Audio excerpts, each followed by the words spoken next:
வணக்கம். வாழ்க வளமுடன். தென்னாடுடைய சிவனே போற்றி, எந்நாட்டவர்க்கும் இறைவா போற்றி. வெற்றிவேல் முருகனுக்கு அரோகரா. வாடகை வீடு எப்படி இருந்தா நான் குடும்பம் போலாம்? நிறைய நண்பர்கள் இந்த கேள்வியை கேட்டிருக்காங்க. ஸோ அவங்களுக்கு நம்ம டைரக்ட்டா பதில் சொல்லிட்டோம். இனிமே கேட்கக்கூடிய நபர்களுக்கு இந்த பதிவு ஒரு பதிலா இருக்கும்னு நான் நம்புறேன். அதாவது வாடகை வீட்டுக்கு நாங்க போனோம் சார். எனக்கு புதுசா வேலை கிடைச்சிருக்கு. எனக்கு வெளியூர்ல போட்டிருக்காங்க. அந்த ஊர்ல நான் போயிட்டு எனக்கு சொந்த வீடு இல்ல. வாடகை வீட்ல தான் நான் போகணும் அப்படின்னா, நான் மெயினா பார்க்க வேண்டியது என்ன விஷயம்? நான் என்னுடைய குழந்தைகள் படிக்க வைக்கிறதுக்காக போறேன். அப்ப நான் ஒரு 1 வருஷம் தான் அந்த இடத்துல இருக்க போறேன் அப்படின்னா, அதுக்கு நான் எப்படி வீடு செலக்ட் பண்ணணும்? வாடகை வீடு. இப்ப நான் எக்ஸாமுக்காக போப்போறேன். நான் ஒரு 6 மாசம் அங்க படிக்க போறேன் அப்படின்னா, அதுக்கும் நம்ம வாடகை தான் இருந்தாகணும்.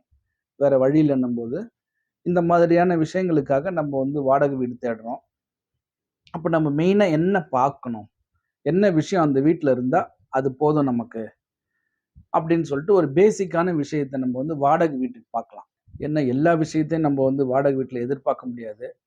ஏன் ஏன் எதிர்பார்க்க முடியாதுன்னா, அவங்க வாடகை வரணுன்ற எண்ணத்துக்காகவே அந்த வீட்ட அவங்க வடிவமைச்சிருப்பாங்க. அப்ப நம்ம மெயினா பார்க்க வேண்டிய விஷயங்கள் என்ன அப்படின்னா, வடகிழக்கு பகுதியில அந்த வீட்டோட வடகிழக்கு பகுதியில மாடிப்படி இல்லாம இருக்கணும். அந்த வீட்டோட வடகிழக்கு பகுதியில மேல மொட்டை மாடியில அந்த வாட்டர் டேங்க் அந்த வடகிழக்கு பகுதியில வைக்காம இருக்கணும். மத்த எந்த திசையில வேணாலும் அவங்க வாட்டர் டேங்க் வச்சிருக்கலாம். இந்த 2 விஷயத்த நம்ம பார்த்துட்டு, அந்த வாட்டர் டேங்க் மத்த திசையில எங்க இருந்தாலும் ஓகே. மாடிப்படி வேற எங்க இருந்தாலும் ஓகே. கிழக்கு இருந்தாலும் ஓகே, வடக்கு இருந்தாலும் ஓகே. அது வடமேற்கு, தென்மேற்கு, தென்கிழக்கு, மேற்கு, தெற்கு எங்க இருந்தாலும் அது மாடிப்படி ஒண்ணும் அவ்வளோ பெரிய நமக்கு பாதிப்பு வராது. அதுக்கப்புறம் தெருக்குத்துன்ற ஒரு விஷயத்த பார்க்கலாம். 2வது விஷயம் நம்ம என்ன பார்க்கலாம்னா, உச்சவாசல் இருக்கான்னு பார்க்கணும். எல்லாருக்குமே தெரியும்.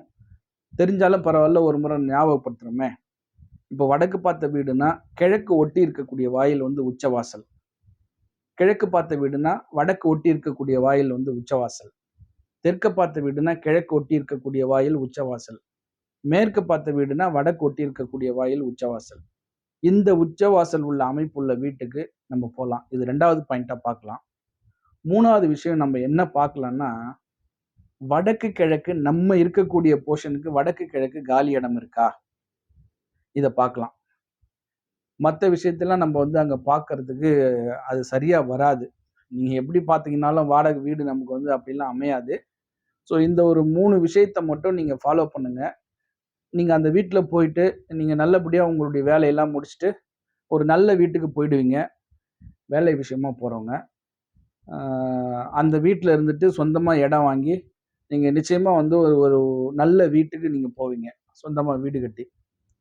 படிக்க போறவங்கலாம் அழகா படிப்பு முடிச்சுட்டு, உங்களுடைய வெற்றி பயணத்தோட வீட்டுக்கு வருவீங்க. ஸோ இந்த மாதிரி வாடகை வீட்ட பார்க்கறது சிறப்பு. ஒ முதல் பாயிண்ட்டு வடகிழக்கு பகுதியில படி வராம, ஓவர் ஹெட் டேங்க் வடகிழக்குல இல்லாம, உச்ச வாசல் இருக்கக்கூடிய வீடா பாருங்க. வடக்கு, கிழக்கு காலி இடம் இருந்தா சூப்பர். ஸோ இந்த மாதிரி அமைப்புள்ள வாடகை வீட்டுக்கு போயிட்டு, நீங்க இருக்கும்போது, அது நிச்சயமான உங்களுக்கு ஒரு நன்மையை கொடுக்கக்கூடிய வீடா இருக்கும். மீண்டும் ஒரு நல்ல தகவலோடு சந்திக்கின்றேன். "ஆறிரு தடந்தோள் வாழ்க, ஆறு முகம் வாழ்க, வெற்பை கூர்செய் தனிவேல் வாழ்க, குக்குடம் வாழ்க, செவ்வேள் ஏறிய மஞ்சை வாழ்க, யானைத்தன் அணங்கு வாழ்க, மாறிலா வள்ளி வாழ்க, வாழ்க சீர் அடியார் எல்லாம்." வெற்றிவேல் முருகனுக்கு அரோகரா. வணக்கம். வாழ்க வளமுடன். எல்லாம் செயல்கூடும்.